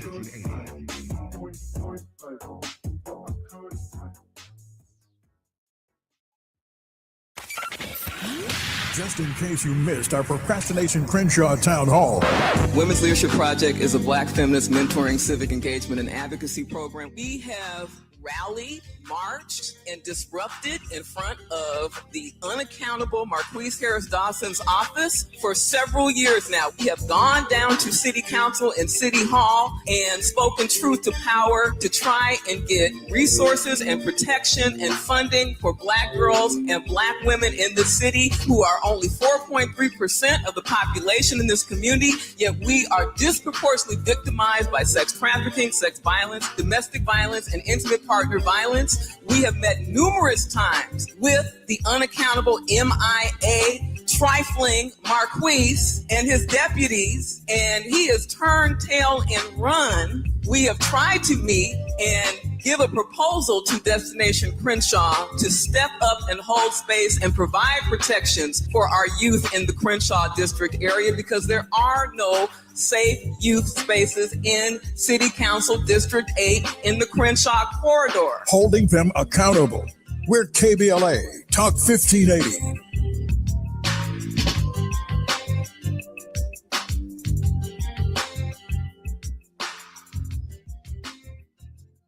Don't let heartburn ruin your day.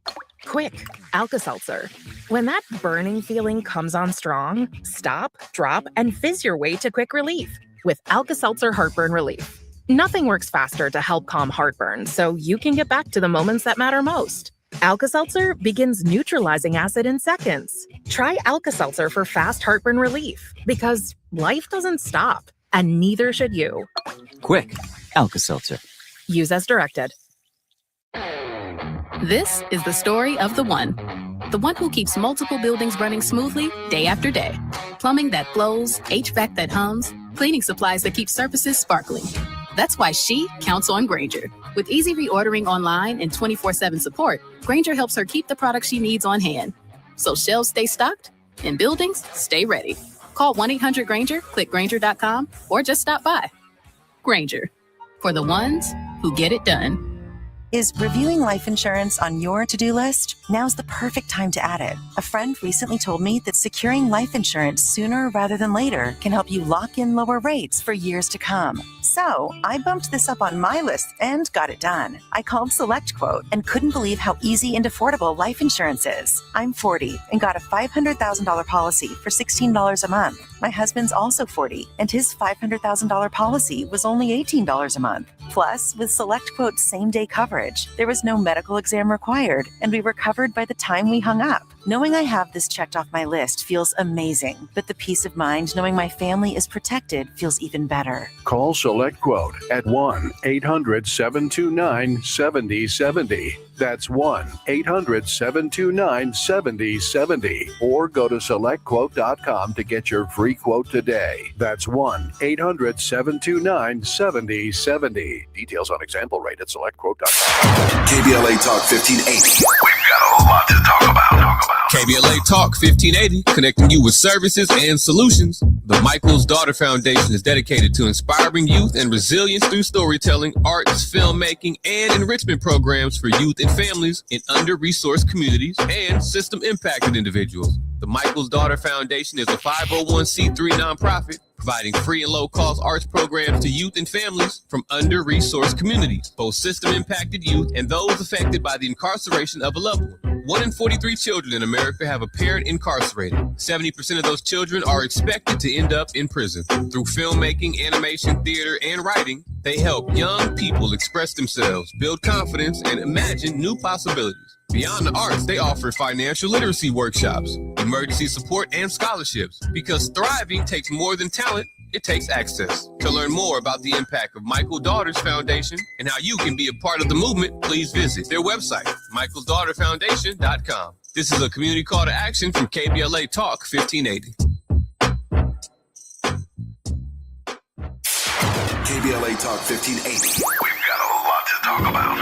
Tired of being locked out of job opportunities and shut down by systemic racism? KBLA Talk 1580 stands with you in fighting for the rights of black workers, and we don't black down. The Los Angeles Black Workers Center is a dynamic alliance of workers, organized labor, community-based organizations, clergy, students, and scholars working collectively to improve the position of the black working class. The LA Black Workers Center takes a comprehensive approach to addressing the black jobs crisis. Their programs promote access to quality jobs, racial equity in hiring and retention, discrimination-free job sites, and they prepare black workers for employment in high-wage career track jobs. The LA Black Workers Center supports workers who need help protecting their rights on the job. They give workers access to quality jobs and remove systemic barriers to employment. And they are advocating for a fair deal for black workers in the new Los Angeles City Charter. To sign up for free career readiness training, get involved in organizing, or learn about union apprenticeship programs and trade registries, please visit lablackworkercenter.org. That's lablackworkercenter.org. Together, we can beat the black jobs crisis and build a more equitable Los Angeles. This is a community call to action from KBLA Talk 1580.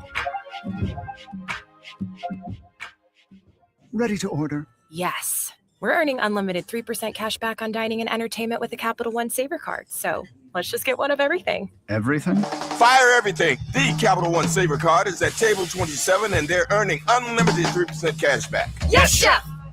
This is so nice. Had a feeling you'd want 3% cash back on dessert. Ooh, tiramisu. Earn unlimited 3% cash back on dining and entertainment with the Capital One Saver card. Capital One, what's in your wallet? Terms apply. See CapitalOne.com for details.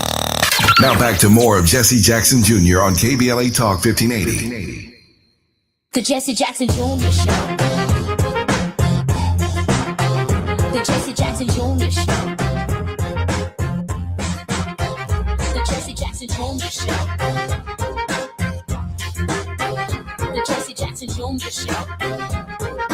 King Volley, drop the beat. Come on and talk with me. Come on and listen to the need. Come on and talk with me.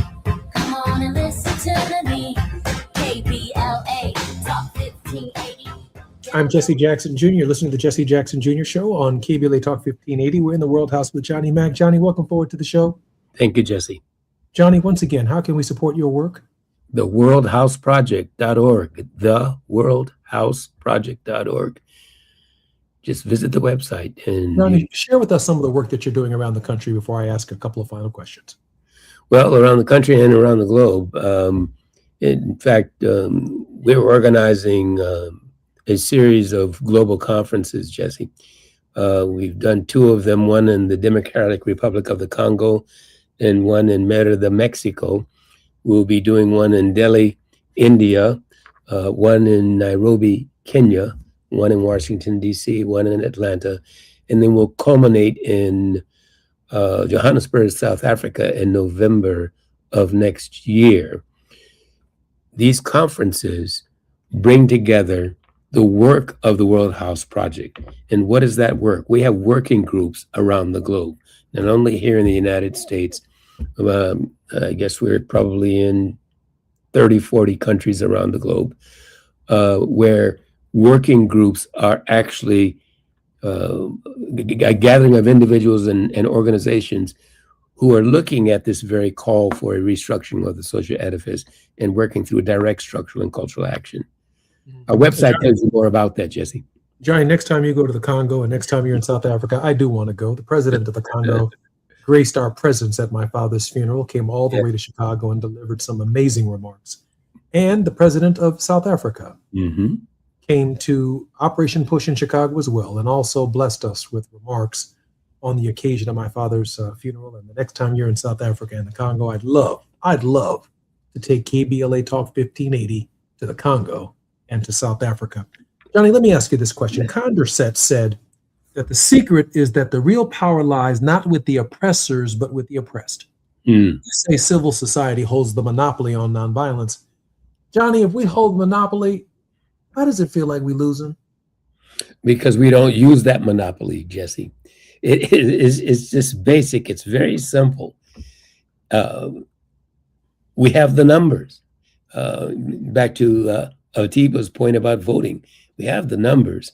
If we're going to vote in numbers that are undeniable, why can't we act in numbers that are undeniable?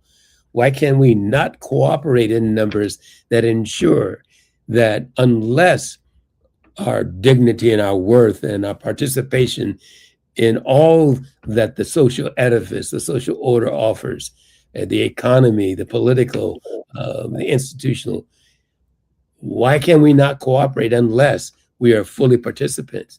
Non-cooperation will shut it all down, Jesse. And that's nonviolence. Non-cooperation would shut it all down. That's right. In an instant.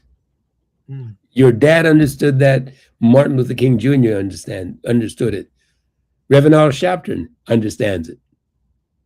That's a different consciousness. I mean, non-cooperation on the scale that you're talking about to shut down this massive engine is a consciousness that definitely has to reach beyond just Black people. I mean, it's precisely. It's more than consciousness, which is necessary. That consciousness comes from institutionalizing consciousness, but it is also commitment. One can have the consciousness, but without that volition, without deciding that this far and no further, until that commitment becomes action, then all it is knowing, but never doing. I always ask Johnny Mac before we end our program to give me a word of hope, and then he always gives me one word. So I want him to give me more than a word of hope in the final minute and 30 seconds. Johnny, what you got for me? I got more than one word, Jesse. You know, one of the things that I'm hopeful about is what I'm seeing in these midterm election campaigns and what's happening with the Democratic Socialist movement. I'm not so much enamored with the movement itself. I'm enamored with people who are saying, wait a minute, Let's step back and think about what's happening here. Are there other ways of approaching what's going on? That's the very thing Dr. King called us to do. Finally, somebody is saying, let's take a look at what's going on and see if we can think of other ways of getting this done. I'm hopeful that that kind of thinking, that kind of consciousness, and that kind of commitment will continue. I'm Jesse Jackson Jr. You've been listening to Jesse Jackson Jr. Show on KBLA Talk 1580. Two of my favorite people, Miles Lowe and Gina Towns, will have shows this coming Saturday on KBLA Talk 1580. Grateful for their support that they provide us in the infrastructure of our shows and wishing them the very best on their shows and their careers in journalism. I'm Jesse Jackson Jr. You've been listening to the Jesse Jackson Jr. Show with Johnny Mack. More when we come forward on Monday. Until then, keep hope alive. KBLA 1580 Santa Monica.